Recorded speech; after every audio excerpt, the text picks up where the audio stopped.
hands of the terrorist organization Hamas, a group whose stated purpose for being is to kill Jews. This was an act of sheer evil. More than 1,000 civilians slaughtered, not just killed, slaughtered in Israel. Among them, at least 14 American citizens killed. Parents butchered using their bodies to try to protect their children. Stomach-turning reports of babies being killed. Entire families slain. Young people massacred while attending a musical festival to celebrate peace. Women raped, assaulted, paraded as trophies. Families hid their fear for hours and hours, desperately trying to keep their children quiet to avoid drawing attention. And thousands of wounded, alive but carrying with them the bullet holes and the shrapnel wounds and the memory of what they endured. You all know these traumas never go away. There's still so many families desperately waiting to hear the fate of their loved ones, not knowing if they're alive or dead or hostages. Infants in their mother's arms, grandparents in wheelchairs, Holocaust survivors abducted and held hostage. Hostages whom Hamas has now threatened to execute in violation of every code of human morality. It's abhorrent. The brutality of Hamas, these bloodthirstiness brings to mind the worst rampages of ISIS. This is terrorism. But sadly, for the Jewish people, it's not new. This attack has brought to the surface painful memories and the scars left by a millennia of anti-Semitism and genocide of the Jewish people. So in this moment, we must be crystal clear. We stand with Israel. We stand with Israel.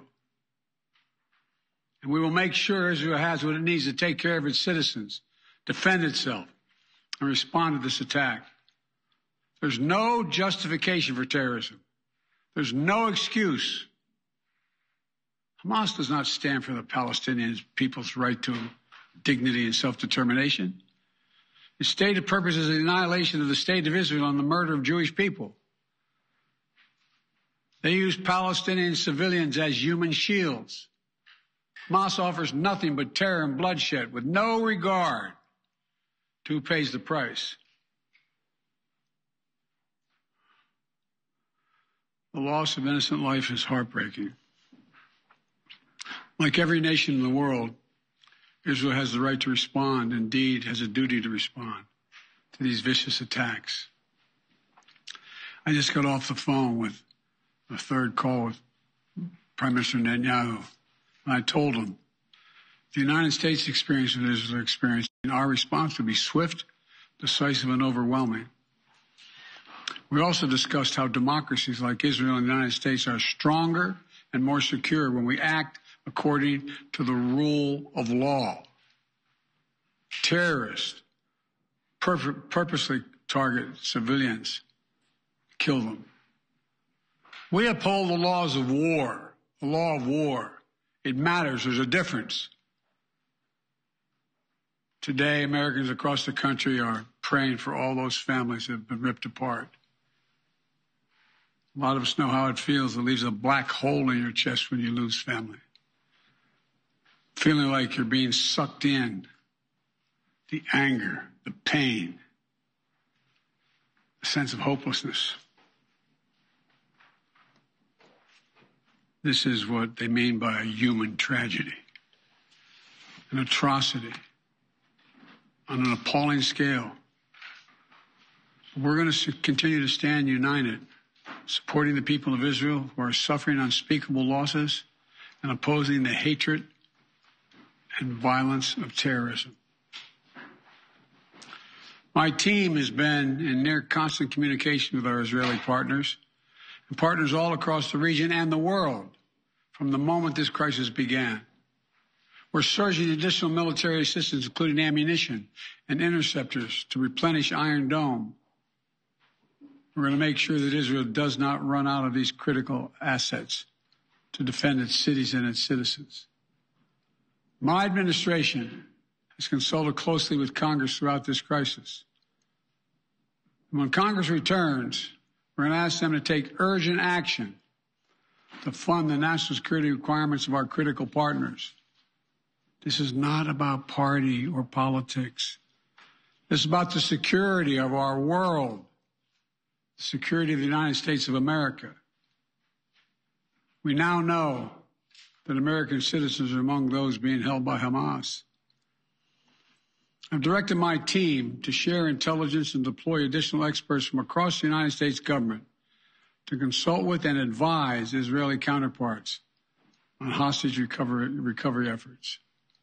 Because as president, I have no higher priority than the safety of Americans being held hostage around the world. The United States has also enhanced our military force posture in the region to strengthen our deterrence. The Department of Defense has moved the USS Gerald R. Ford Carrier Strike Group to the Eastern Mediterranean and bolstered our fighter aircraft presence. And we stand ready to move in additional assets as needed.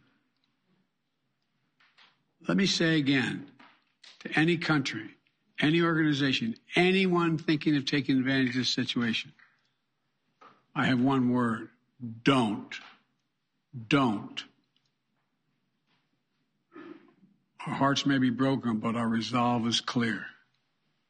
Yesterday, I also spoke with the leaders of France, Germany, Italy, and UK to discuss the latest developments with our European allies and coordinate our united response. This comes on top of days of steady engagement with partners across the region. We're also taking steps at home. In cities across the United States of America, police departments have stepped up. Security around centers of Jewish life. The Department of Homeland Security and the Federal Bureau of Investigation are working closely with state and local law enforcement and Jewish community partners to identify and disrupt any domestic threat that could emerge in connection with these horrific attacks. This is a moment for the United States to come together, to grieve with those who are mourning. Let's be real clear. There is no place for hate in America. Not against Jews, not against Muslims, not against anybody. We reject. What we reject is terrorism. We condemn the indiscriminate evil, just as we've always done. That's what America stands for. You know, just over 50 years ago, I was thinking about it this morning, talking to the Secretary of State, the Vice President in my office. Over 50 years ago, as a young senator, I visited Israel for the first time as a newly elected senator.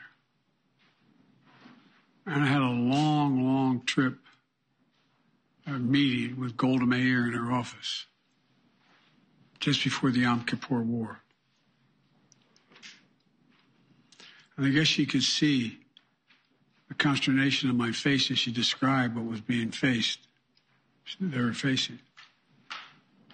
We walked outside in that sort of hallway outside her office to have some photos. She looked at me all of a sudden and said, "Would you like to have a photograph?" And so I got up and followed her out. We were standing there silent, looking at the press. She could tell, I guess, I was concerned. She leaned over and whispered to me, she said, "Don't worry, Senator Biden. We have a secret rep in here in Israel." My word is what she said. We have no place else to go. We have no place else to go.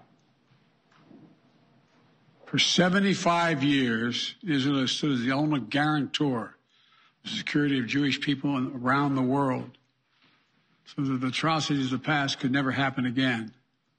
And let there be no doubt, the United States has Israel's back. We will make sure the Jewish and democratic state of Israel can defend itself today, tomorrow, as we always have. It's as simple as that. These atrocities have been sickening. We're with Israel. Let's make no mistake. Thank you.